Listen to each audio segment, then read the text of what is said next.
Hi, hello, and welcome to another episode of The War on China. My name is Fernando Munoz Bernal, Fermove, and I am joined today by the great, magnificent, and very eloquent Mr. Mario Cavolo today. Mario, how are you today? Well, I'm doing fantastic. I really am. I'm doing great. And listen, I'm thirsty, Fernando. I'm very thirsty. Can I have a large Coke made by a slave, please? Quench my thirst. Let's go with this one. Okay, no, let's start with what we planned on our last video. Basically, we're going to talk a little bit about this lady Jennifer Zheng and what she tweeted and was reposted by Mr. Gordon Chang. This tweets about China getting ready to nuke Japan if they ever send any soldiers into Taiwan. First of all, Gordon Chang, he's just a China hater, and he's just one of those clowns that is out there making the rounds in the media, trying to get some exposure. He's been wrong for 2 decades about the demise of China, so I don't know why media still hires him to talk to him and ask him what he thinks about China. But you always said that you wanted to read this last tweet, so let's have a go at this one, Mario. Well, he's an advisor to the president, and what he has to say is China's leaders and flag officers have, get ready for this, folks, have a bloodlust, wanting to kill, not just wanting to kill, but wanting to kill in great numbers. Yeah. Okay, Gordon, right. Based on a fake video by a Falun Gong cultist. Okay, continue, Fernando. The only thing I have to say about that is if you ever watch that video, let me tell you one thing. China does not produce such poor quality videos. I mean, the sound on that video is just terrible. So, no, that's not it. Okay, but let's remove this picture from here and continue with our topic today. Our topic today is, well, Fox News and their guest that they had recently. So let's just play that video so that you guys get to hear what he wanted to say to the audience. So let's go. Watch here. Play it. We say we're woke. China is our labor supplier that drives our stock price even higher.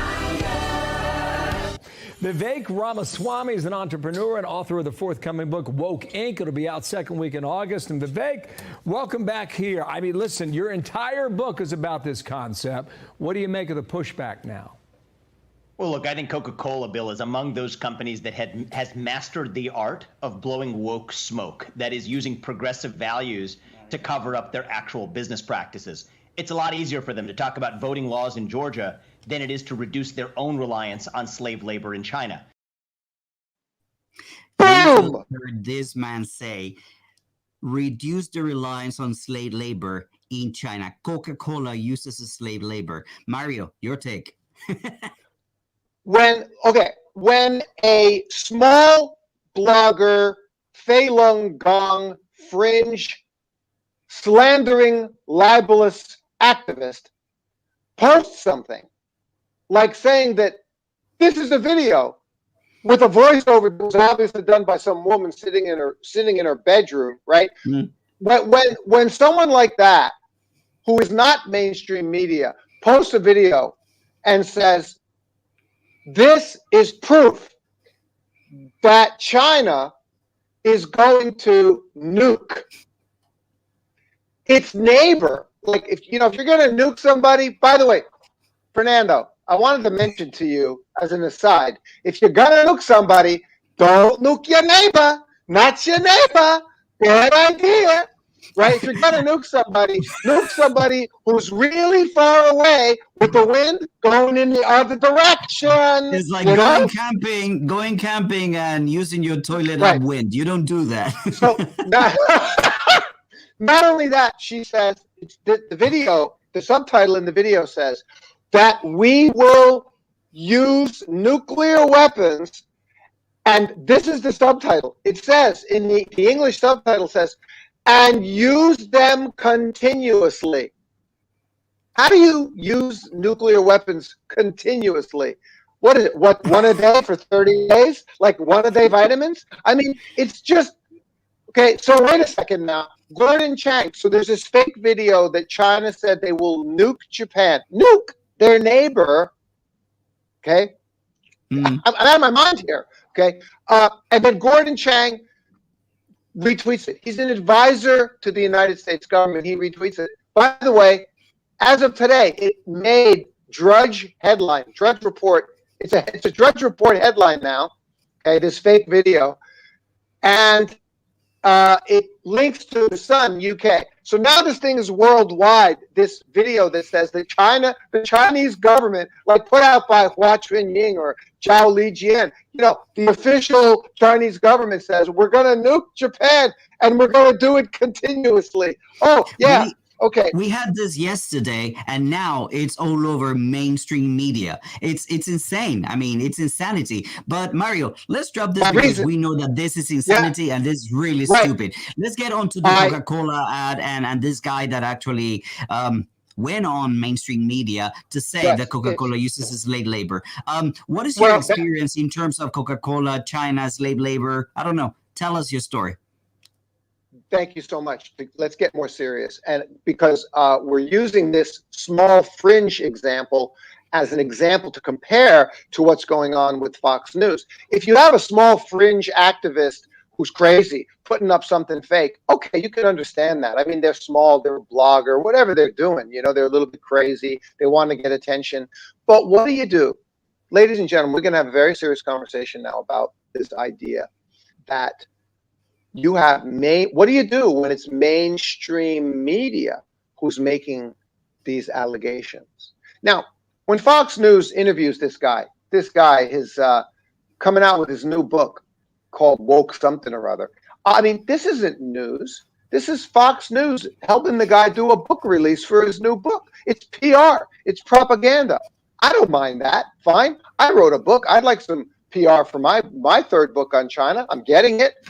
Great, but this guy, they're making, and Fox News is condoning this, that Coke is using slave labor. Now, I don't understand. Where's the lawyers? I'll let you cover that later, Fernando. But here's what I have to go back now and take 5 minutes, and I got to tell all of you guys a story.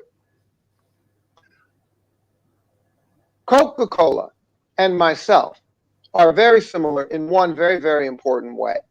We are both members of the American Chamber of Commerce in China. The American Chamber of Commerce is a respected, important, beautiful organization who exists for the purpose of business advocacy for its company and individual members like Coca-Cola, like myself, like Dow Chemical, like think of any other major American company that you can imagine, okay? They do business advocacy on our behalf. They arrange events for all of us to come together. They do government advocacy. So they're the ones regularly interfacing, the board of directors for the American Chamber in China and all over the world, by the way. They interface with government to advocate for American business interests, no politics. The government and American Chamber, along with the U.S. consulate, the consulates and embassies in China, all talk to each other regularly.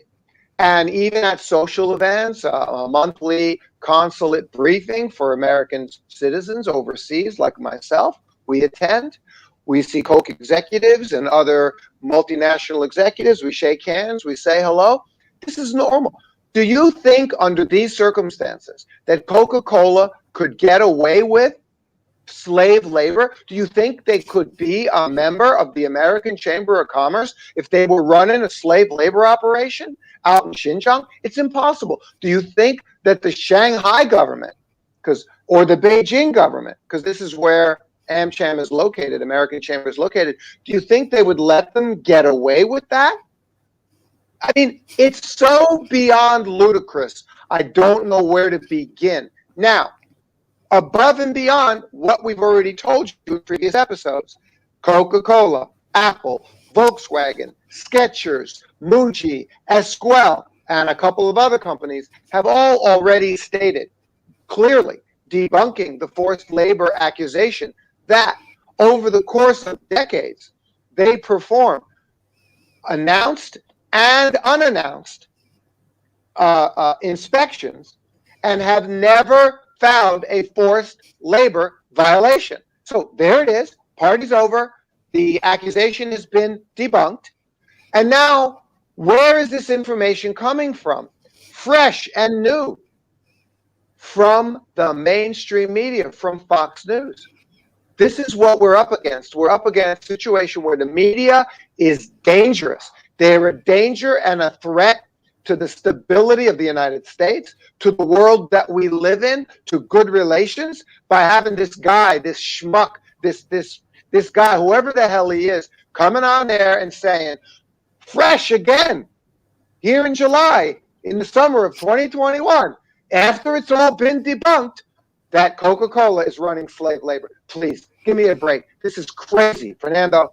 Mario, I need to say something, and something that we've said before, but when you listen to us, we are experts in the terms that not only do we know a lot of stuff, but we have experienced a lot of stuff. We've had lots of cooperation, lots of collaboration, lots of projects with local governments and provincial governments and whatnot. And as I learned earlier, you, Mario, have been invited by the Center for China and Globalization to talk next month, if I'm not mistaken, or at the end of this month, to ambassadors, to government officials, to entrepreneurs, to CEOs about China and about doing business and about, well, what it is like to be here and live here these years. So, gentlemen, when you listen to Mario talk, you're talking to somebody who speaks at very high levels of government, entrepreneurship, and business.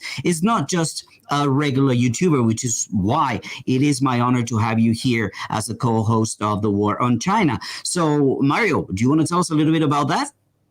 Sure. Fernando, thank you. I appreciate the point. It's very important, because in our ways for you to realize who we are in China, and I say this with great humility and for the blessings that we have in our lives, for myself and for so many people that I know. I'm a senior fellow for the Center for China and Globalization, and they invited me to attend the end of this month, their fifth annual big event in Beijing. And they didn't invite me only to attend. I was very surprised and honored and grateful that they also invited me to be a speaker, as Fernando mentioned. So I appreciate it. And this is why when we say to you, we're the experts, we know what we're talking about. What we say to you, you can take it to the bank. This is why we're not talking from our egos. We're talking from letting you know, in the position that we're in, the people that we know, the efforts that we made, we're very fortunate, but we're very, very serious about this idea that I've said to you. We only talk about information that is demonstrably true. I love the new word, right? Apodeictic. Okay, not assertoric. I love that word from the Greek, from Aristotle. Apodeictic means demonstrably, certainly true and evident. Not assertoric, which is another Greek word, assertoric and rhetoric, right? Which is just assertion with nothing behind it, or with fake information. And this is the difference. Anything and everything that you hear coming from us, the key points that we're making, are based on what is evidently, observably, demonstrably real and evident and true, period. Yeah, it's very important to point out that media is out there throwing all these stories about China, and lately about people like us, YouTubers, commentators, people who are here on the ground trying to tell you how things are. I just want to point something out very quickly. This account from Twitter, he's a PhD, Mr. Kurzweil. He was actually banned from Twitter for telling good things about what he saw and experienced in Xinjiang. So he's a PhD telling people, hey, whenever people ask me about Xinjiang, all I can say is there's good things. Well, he has been banned by Twitter. Now, it's important to remember something clear. China is attacked left and right by mainstream media, but where did this start? We are now at the point where the government of the United States is passing legislation in the Senate, passing bills, banning all goods from Xinjiang. But where did that start? We have, for example, NATO telling us that they need to do something to contain China. Have a look at this that was posted on Twitter today. Basically, this is a list of all the things that China is doing well, and they consider that a threat to NATO. So all they're doing is just smashing their sabers on the ground, starting to make noise in order to, well, rally people behind the idea of going against China. When you think about it, when you listen, when you see that list from NATO, the only threat that China poses to the world and to the United States and Europe is simply showing that there's a better way of doing things. There's a better way of dealing with COVID, for example. You've seen what's happened abroad. There's a better way of doing things regarding poverty. Look what they have accomplished. There's a better way of dealing with terrorism and radicalization, as they've done in Xinjiang. There's a better way of dealing with capitalism.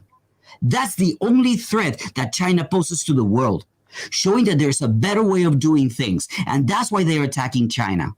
Now, all these fake experts, they like this guy. Let me show you this gentleman, the one that we just saw on the Fox News. He doesn't even know what he's talking about. Watch this video.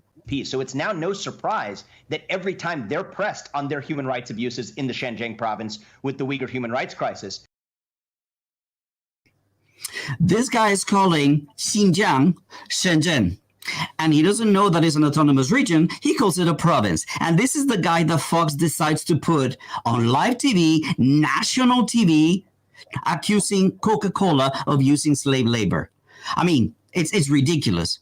Now, today, there was another element that came up, another fake expert, Mr. Kushner, Ashton Kushner. He came out saying that, well, China can use TikTok to paint a possible war against China in the South China Sea in a negative light so that America doesn't come out okay in this. I have the clip, but it's too long and I don't think we have too much time to show it. But this is another person who has absolutely no idea what he's talking about. Let me ask you a question to you, the listeners out there, regarding Taiwan. When the Kuomintang was defeated, they left the mainland and they went to Hainan and they went to Taiwan. When they went there, did they invade any territory? Did they invade another country? No, they didn't.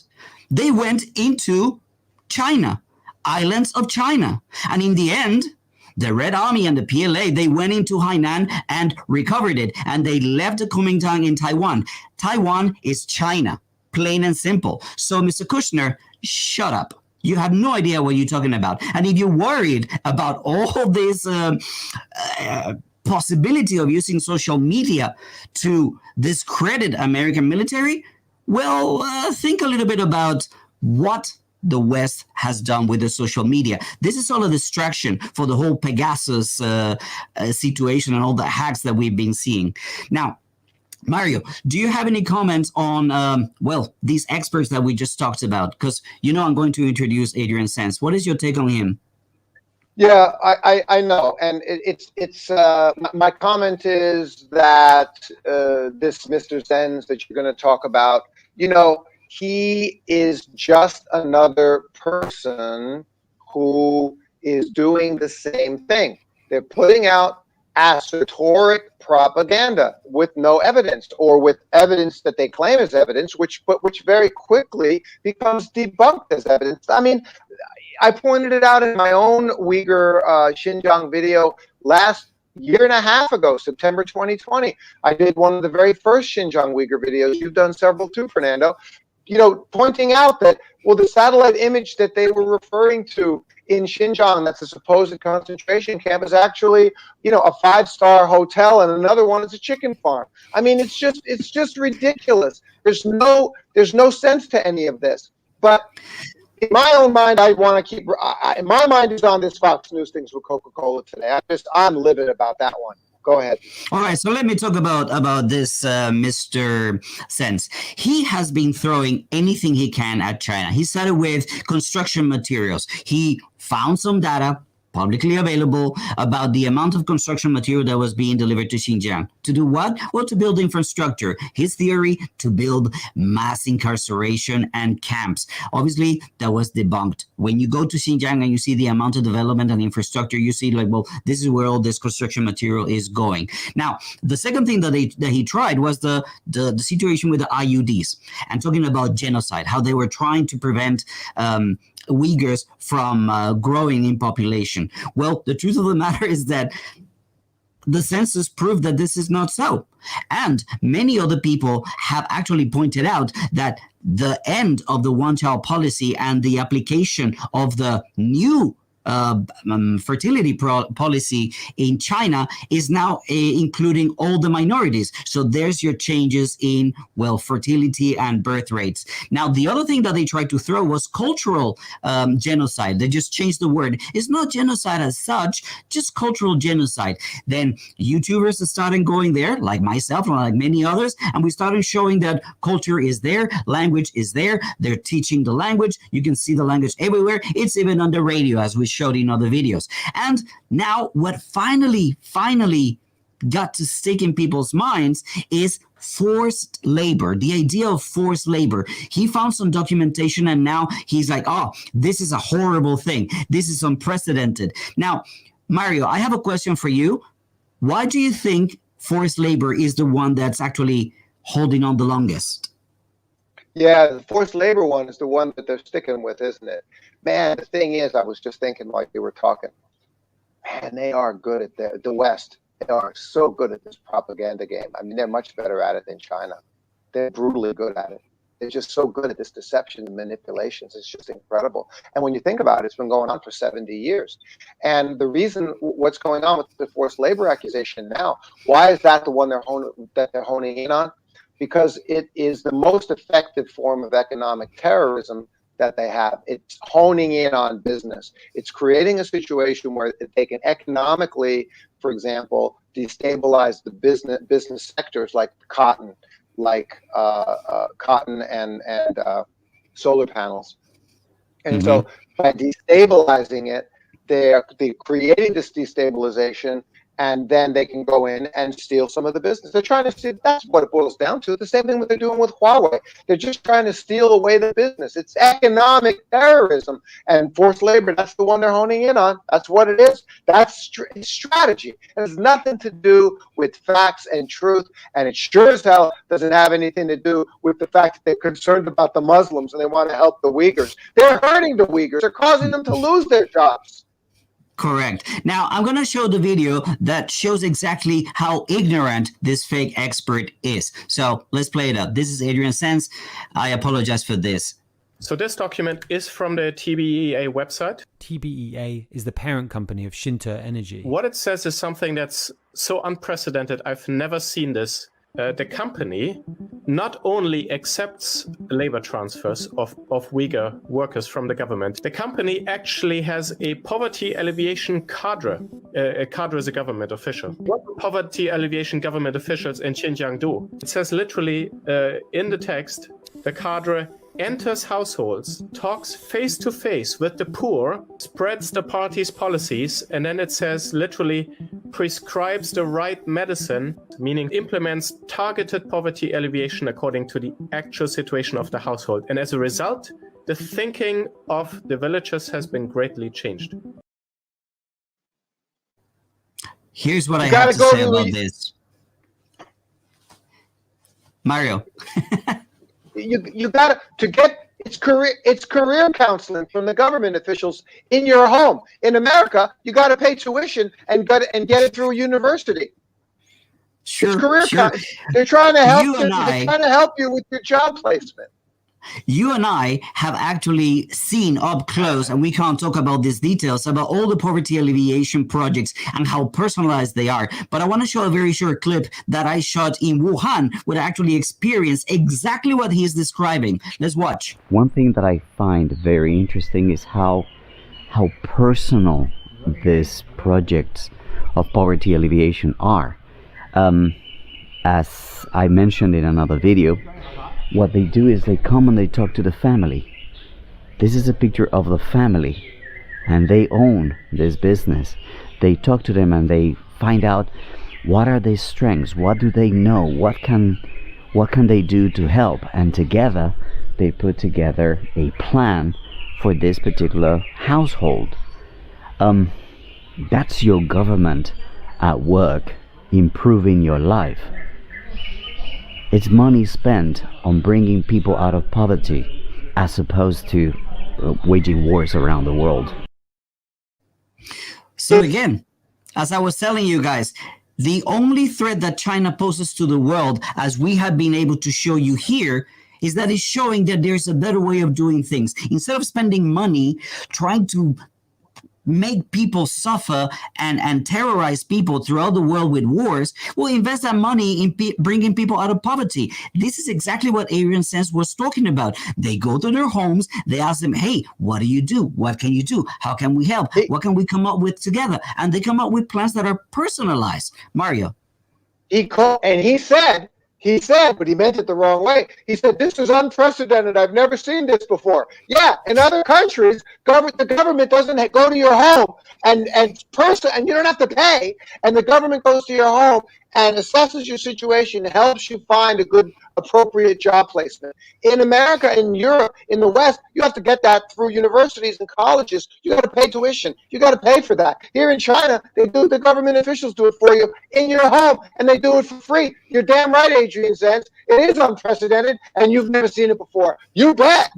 But we have seen it for 40 years, for the 21 years that we have been here, right? I've seen it here in Guangdong. I've seen it in the south of China. I've seen it all over the coastal areas of China. That's how they developed this area. That's how they became the superpower that they are today, by bringing talented people with certain skills, certain knowledge, certain abilities down to these regions through programs that sometimes are university programs, sometimes they're government programs, sometimes it's just companies that go and find people in other places of China to bring them to the areas where their talents, their skills, and the work is needed. That's what they do. So here's what I have to say. It is unprecedented, but it isn't really. When you think about it, if you ever had a pair of Adidas shoes, Nike shoes, Bali bag, an iPhone, a computer, a peripheral, all those things were made in Guangdong, in China, using labor transfer that Adrian Sands is describing. It's exactly the same thing. It's only taking place in Xinjiang now. And, well, he's in a crusade to destroy the economy of Xinjiang. That's the only reason. If you have witnessed the benefits of buying cheap products in Australia, in the UK, in the United States, you've got mobility of labor, transfer of labor to thank for, because that's the only way that was possible. China made it possible by bringing people from different parts of the country into certain areas like Guangdong to manufacture these products. Now they're starting to move all this production, all these factories, all these industries into other areas that need to develop as well. And now that's what you see. You see people moving into Xinjiang, a lot of hands moving to Xinjiang to work and to set up industries, and a lot of people from within the province moving from one place to another to first get educated, get trained, get the skills that they need, and then find employment somewhere else. So that's the government actually doing exactly the same thing that they've been doing for the last 40 years, when nobody in the West gave a damn about this mobility of labor. But now it's Xinjiang. Now we need to disrupt the BRI. Now we need to work with all the countries around China to try to destabilize and change their governments and create some color revolutions and create trouble so that the BRI does not prosper. That's what's taking place. That's what the fake expert is telling you and trying to make you believe. And here's the problem. When a fake expert, when a charlatan like this one gets media coverage, that creates popular support. People start to believe that this is true. This is why this show is so important. This is why we need you to share these videos so that more people get to see them and more people get to see what we have to say. Real experts, real people with real experience here in the country. That's what we need you to help us with. You don't need to do anything. Just share this on social media, because this popular support is what actually fuels the government bans, is what fuels the Senate bill that now is forbidding all products from Xinjiang, as if Xinjiang were like a toxic place. That was beautiful. Did you do all that out of your head just now? That was Yeah. that was so good. You got me. You got me. I was like, going, whoa, this guy's on a roll. He's on a roll. Fernando, you just said it so damn well. So now I want to reward you by offering you a slave labor job. Let me describe it to you. Okay, let me offer everybody watching in America and Europe a slave labor job. Are you ready? We're going to send you to Guangdong in a factory. We're going to figure out where you're going to go. Here's what we're going to do. I want you to compare this to what you have 50% of Americans who don't have a penny of savings in their savings account and can't save a dime. I want to offer you a slave labor job. Listen, here's how it is. I guarantee you a job, a regular. Now, it's not fun. It's not sexy. It's not bad, but it's not fun and it's not sexy necessarily. Okay. But here's what it is. I guarantee you in your hand, socking away in the bank every month, $600 net every month, net, after your bills are paid. You're going to get housing. You're going to get your 3 square meals a day in the company restaurant, where every meal is made fresh, by the way, including halal and Uyghur food if you happen to be a Muslim. And it's all there, and all your medical. And at the end of the day, at the end of the month, you're going to put $600 a month in the bank. That's what they call your slave labor. Give me a break, okay? Listen, this economic mobility thing. Look at Europeans. No, Europeans don't stay home. The first thing they do when they graduate from high school, they do or after a year or two of college, they do a gap year. The parents say, "Get the hell out of here. Go to London. Go work for a year. Go travel around with a backpack." Everybody moves around and travels around and finds work. That's not unique to Chinese or Uyghurs in Xinjiang. It's what human beings do all over the freaking planet. Fernando, by the way, congratulations to you. I know this Pacific Dialogue has excerpted our videos from these episodes, myself and you. They're interviewing you this coming week. Tell us, congrats. Tell us a little bit about that. Well, they contacted me and they said that they like what I do and they like the message, and particularly they like the way that we're portraying this, because we are, as I've said in many of my tweets, a show like no other coming out of China. We are the experts and we're angry, and it shows. Our passion shows. So they're very excited about what we're doing and they want to talk to me a little bit more about that. Hopefully we can do it together. So let's see what they have to say. Now, guys, I want to finish today's stream with one very simple thing. Congratulations to Qingdao for having actually launched the first maglev that travels at 600 kilometers an hour in the world. And Mario, I guess that's all the time we have for today. Go have a Coke, free of slave labor. Oh, yeah. Bye, guys.